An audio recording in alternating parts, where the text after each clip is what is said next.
আসসালামু আলাইকুম।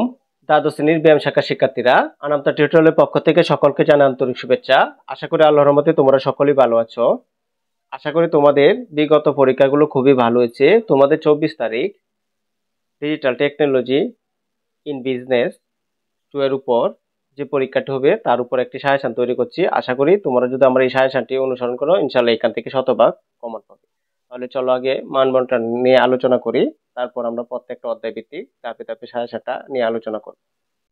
তোমরা এখানে লক্ষ্য করো, তোমাদের প্রশ্নটা করা হবে দুইটা বিভাগের মধ্যে। ক বিভাগে তোমাদের মার্ক থাকবে 20 মার্ক। এখানে দেখো প্রতিটা অধ্যায় থেকে কমপক্ষে একটি করে সর্বমোট 8টি প্রশ্ন থাকবে, 1 থেকে 8 পর্যন্ত। এইভাবে ধারাবাহিকভাবে 1 থেকে 8 পর্যন্ত মানে 8টি প্রশ্ন থাকবে। সংক্ষিপ্ত প্রশ্ন থাকবে, যে কোনো 4টি প্রশ্নের উত্তর তোমাকে করতে হবে। এক একটা প্রশ্নের মার্ক হচ্ছে 5 করে, 4 5 20। তোমাদের কিন্তু উত্তর করতে হবে 4টা। আর এক একটা প্রশ্নের মার্ক হচ্ছে 5 করে, 4 5 20। তারপরে খ বিভাগে তোমাদের মার্ক থাকবে হচ্ছে 40। প্রতিটা অধ্যায় থেকে কমপক্ষে একটি করে সর্বমোট 8টি প্রশ্ন থাকবে। এর মধ্যে 8টি প্রশ্ন হচ্ছে, যেহেতু এখান থেকে 1 থেকে 8 পর্যন্ত থাকবে, এখানে শুরু হবে 9 থেকে 16 পর্যন্ত রচনামূলক প্রশ্ন থাকবে। যে কোনো 4টি প্রশ্ন উত্তর করতে হবে। এক একটা প্রশ্নের মার্ক হচ্ছে 10 করে, 4 10 40। ইন টোটাল তোমাদের নাম্বার হচ্ছে 20 48 60। 60-এর মধ্যে তোমরা 20 মার্ক পেলে পাস করবে। এমনকি এখানে দেখো বিদ্রোহ, প্রতিটি প্রশ্নে এক বা একাধিক অংশ থাকতে পারবে।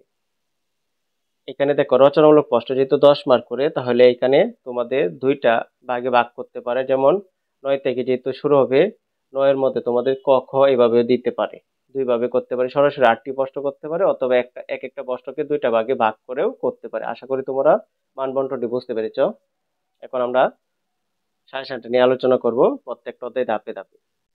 এখানে দেখো প্রথম অধ্যায় গ্রাফিক্স ডিজাইন। কে দেখো উপ অধ্যায় 1 গ্রাফিক্স ডিজাইন হার্ডওয়্যার ও সফটওয়্যার। এখান থেকে তোমরা সংক্ষিপ্ত প্রশ্ন যে প্রশ্নগুলো পড়ে নিবে। এখানে লক্ষ্য করো, অনুশীলনী 1-এর 1.1 গ্রাফিক্স গ্রাফিক্স ডিজাইন কি, এই প্রশ্নটা তোমরা ভালো করে পড়ে নিবা। তারপর গ্রাফিক্স ডিজাইন অ্যাপ্লিকেশন সফটওয়্যার কি, এটাও ভালো করে পড়ে নিবা। এখান থেকে এই দুইটা সংক্ষিপ্ত প্রশ্ন ভালো করে পড়ে নিবা। তারপর রচনামূলক প্রশ্ন যেগুলো পড়তে হবে, দেখো গ্রাফিক্স ডিজাইনের ধারণা ও গুরুত্ব বর্ণনা করো। এই প্রশ্নটা খুবই ইম্পর্টেন্ট, অথবা এটা এভাবে আসতে পারে, গ্রাফিক্স ডিজাইনের গুরুত্ব বর্ণনা করো। এটা 2023 সালে এসেছে। তারপর গ্রাফিক্স ডিজাইনের উপাদানগুলো বর্ণনা করো। এই প্রশ্নটা অনেক ইম্পর্টেন্ট, এটা পড়ে নিবা। গ্রাফিক্স ডিজাইন সফটওয়্যারের নির্বাচনে বিবেচ্য বিষয়সমূহ বর্ণনা করো। খুবই ইম্পর্টেন্ট একটা প্রশ্ন, এই প্রশ্নটা ভালো করে পড়ে নিবা। তারপর দেখো এখান থেকে যে ফটো এডিটিং সফটওয়্যার টুলবার পরিচিত বর্ণনা করো, এই প্রশ্নটাও ভালো করে তোমরা পড়ে নিবা। তারপর এই প্রশ্নটা পড়ে নিবা, গ্রাফিক্স ডিজাইনের ক্ষেত্রসমূহ রং নির্বাচন ও প্রয়োগের বিবেচ্য বিষয় উল্লেখ করো। এই প্রশ্নগুলো তোমরা প্রথম অধ্যায় থেকে পড়ে নিবে। তারপর অনুশীলন 1.2 উপ অধ্যায় 1.2 পুরাতন ছবি পরিমার্জন। এখান থেকে যে সংক্ষিপ্ত প্রশ্নগুলো পড়ে নিবা, ছবি রিটাচিং কি, তারপর এইচএসবি কালার পদ্ধতি বলতে কি বুঝো, এটা পড়ে নিবা। তারপর ফাইলের রেজুলেশন নিয়ন্ত্রণকারী মোড কি, এই প্রশ্নটা পড়ে নিবা। তারপরে ক্লিপবোর্ড কি, সংক্ষিপ্ত প্রশ্ন, এই প্রশ্নগুলো পড়ে নিবা। তারপর তোমার রচনামূলক যে প্রশ্নগুলো পড়তে হবে, এখানে লক্ষ্য করো, ছবি রিটাচিং কাকে বলে, ছবি রিটাচিং পদ্ধতি বর্ণনা করো। এটা দেখো 23 সালে এসেছে, খুবই ইম্পর্টেন্ট একটা প্রশ্ন। নষ্ট ছবি পরিমার্জনের কৌশল ও ধাপসমূহ বর্ণনা করে, এই প্রশ্নটা পড়ে নিবা।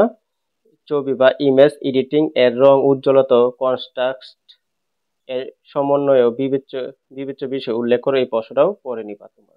তারপরে অনুশীলনী দেখো উপ অধ্যায় 1.3 নতুন অবজেক্ট ডিজাইন। অনুশীলনী 1.3 এখান থেকে তোমরা যে প্রশ্নগুলো পড়ে নেবে, দেখো পেন টুল কি, তারপর লোগো প্রধানত ক্রয় প্রকার, হ্যান্ড টুলের কাজ কি, এই প্রশ্নগুলা তোমরা ভালো করে পড়ে নিবা। তারপরে এই অধ্যায় থেকে রচনামূলক যে প্রশ্নগুলো পড়ে নিবা, গ্রাফিক্স ডিজাইনের ক্ষেত্রসমূহ রঙিন বিবেচনা ও প্রয়োগের বিবেচ্য বিষয়সমূহ আলোচনা করো। লোগো অবলিক ভিজিটিং কার্ড ডিজাইনের জন্য বিবেচ্য বিষয়সমূহ আলোচনা করো। তারপর এই প্রশ্নটা পড়ে নিবা, গ্রাফিক্স ডিজাইনের সফটওয়্যারে টুল পার্টস পরিচিত লেখো। ওয়েব হোস্টিং এর প্রকারভেদ বর্ণনা করো।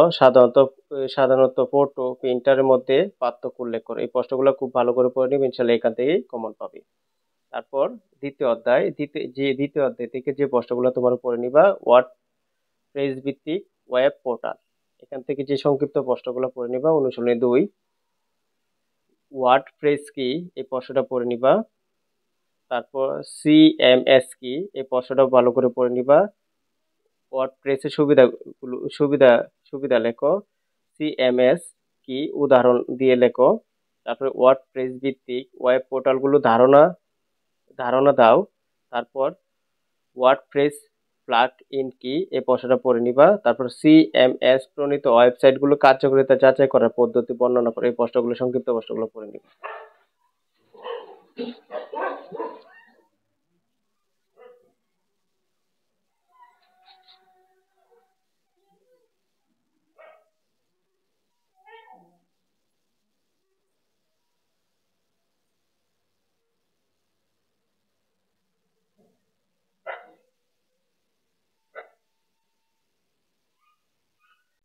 তারপর তোমরা রচনামূলক প্রশ্ন যেগুলো পড়ে নিবা। ওয়ার্ডপ্রেস ভিত্তিক ওয়েব পোর্টালের ধারণা দাও। তারপর ওয়েবসাইট রক্ষণাবেক্ষণ কি, ওয়েবসাইট রক্ষণাবেক্ষণ প্রয়োজনীয়তা বর্ণনা করো। ওয়েব পোর্টাল কাকে বলে, ওয়েবপ্রেসের সুবিধাগুলো উল্লেখ করো। তারপর ওয়েব ডিজাইনের ধাপসমূহ বর্ণনা করো। এই প্রশ্নগুলো পড়ে নিবা দ্বিতীয় অধ্যায় থেকে। তারপর দ্বিতীয় অধ্যায় থেকে তোমরা দেখো আরো 3টা প্রশ্ন পড়ে নিবা। সিএমএস প্রজেক্ট প্রয়োজনীয় সফটওয়্যার সমূহ বর্ণনা করো। সিএমএস ইনস্টলেশন পদ্ধতি বর্ণনা করো। সিএমএস প্লাগ ইন ইনস্টল ও কনফিগার পদ্ধতি বর্ণনা করো। এই প্রশ্নগুলা তোমরা দ্বিতীয় অধ্যায় থেকে পড়ে নিবা।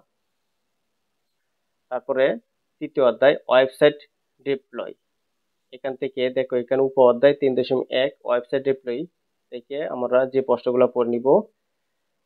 হোস্টিং কি, ডোমেইন কি, তারপরে এইচটিটিপি কি, তারপরে জাভাস্ক্রিপ্ট কি, তারপরে ভাইরাস বলতে কি বোঝায়, তারপরে উইন্ডোজ ও লিনাক্স সার্ভার হোস্টিং এর মধ্যে পার্থক্য লেখো। এই প্রশ্নগুলো তোমরা অবশ্যই ভালো করে পড়ে নিবা। তারপরে এখান থেকে যে রচনামূলক প্রশ্নগুলো তোমরা পড়তে হবে, দেখো ওয়েবসাইট হোস্টিং এর ধারণা বর্ণনা করো। হোস্টিং অপশন সমূহ সম্পর্কে বর্ণনা করো। বাইস কন্ট্রোল বলতে কি বোঝায়, এই প্রশ্নটা পড়ে নিবা। তারপরে বাইস কন্ট্রোলারের প্রয়োজনীয়তা ও কার্যকারিতা বর্ণনা করো। তারপরে ভার্চুয়াল ফোল্ডার স্থাপন পদ্ধতি বর্ণনা করো। ডিজিটরি কনফিগার পদ্ধতি লেখো। এই প্রশ্নগুলো পড়ে নেবে ইনশাল্লাহ। তাহলে 3.1 থেকে তোমরা প্রশ্ন আসলে কমন পাবে। এখন আমরা 3.2 থেকে যে প্রশ্নগুলো পড়ে নিব। দেখো এখান থেকে কোনো সংক্ষিপ্ত পড়তে হবে না, তোমার রচনামূলক যে প্রশ্নটি পড়ে নিবে। এইচটিটিপি বলতে কি বোঝায়, এইচটিটিপি এর মেথডগুলো বর্ণনা করো। ওয়েবসাইটের গতি নির্ণয়ের বিভিন্ন ধরনের টুল বর্ণনা করে। এই প্রশ্নগুলো তোমরা ভালো করে পড়ে নিবা। তারপরে চতুর্থ অধ্যায় ওয়েবসাইট রক্ষণাবেক্ষণ ও কন্টেন্ট ব্যবস্থাপনা। এখান থেকে তোমরা যে সংক্ষিপ্ত প্রশ্নগুলো পড়ে নিবা। ওয়েবসাইট কি, ডোমেইন নেম কি, হোস্টিং কাকে বলে, এই প্রশ্নগুলো পড়ে নিবা। তারপর সার্চ ইঞ্জিন কি, আইপি অ্যাড্রেস কি, এই প্রশ্নগুলো পড়ে নিবে ইনশাল্লাহ। এখান থেকে তোমরা সংক্ষিপ্ত প্রশ্ন কমন পাবে। তারপর এই যে সাব ডোমেইন কাকে বলে অথবা সাব ডোমেইন কি, এটা দেখো 2020 সালে 21 সালে এসেছে, খুবই ইম্পর্টেন্ট একটা প্রশ্ন। তারপর তোমরা রচনামূলক যে প্রশ্নগুলো পড়ে নিবা। ডোমেইন নেম রেজিস্ট্রেশনের বিবেচ্য বিষয়সমূহ আলোচনা করো, এটা খুবই ইম্পর্টেন্ট একটা প্রশ্ন। ডোমেইন নেম রেজিস্ট্রেশন পদ্ধতি বর্ণনা করো।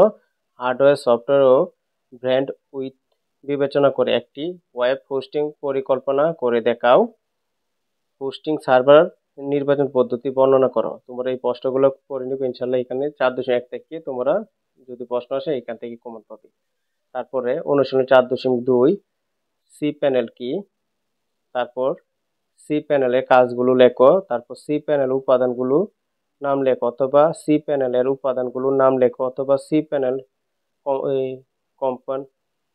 কম্পোনেন্টগুলোর কি কি, এগুলা বলছে লেখার জন্য। তারপরে টেবল শুটিং কি, এই প্রশ্নটা তোমরা পড়ে নিবা। তারপর রচনামূলক প্রশ্ন যেগুলো পড়ে নিতে হবে, দেখো সি প্যানেল দ্বারা কন্টেন্ট ম্যানেজমেন্টের পদ্ধতি লেখো। ওয়েবসাইটে লগ ইন করে অ্যাডমিন প্যানেলের পরিচালনা ধাপগুলো লেখো। তারপর কন্টেন্ট ব্যবস্থাপনার ধাপসমূহ বর্ণনা করো। এই প্রশ্নগুলো তোমরা পড়ে নিবে ইনশাল্লাহ। এখান থেকে তোমরা প্রশ্ন আসলে কমন পাবে। তারপর অনুশীলনী 4.3 এখান থেকে এসইও কি, এটা পড়ে নিবা। সার্চ ইঞ্জিন এই সার্চ ইঞ্জিন মার্কেটিং কি অথবা SEM এর পুনরূপ কি, এই সংক্ষিপ্ত প্রশ্নগুলো পড়ে নিবা।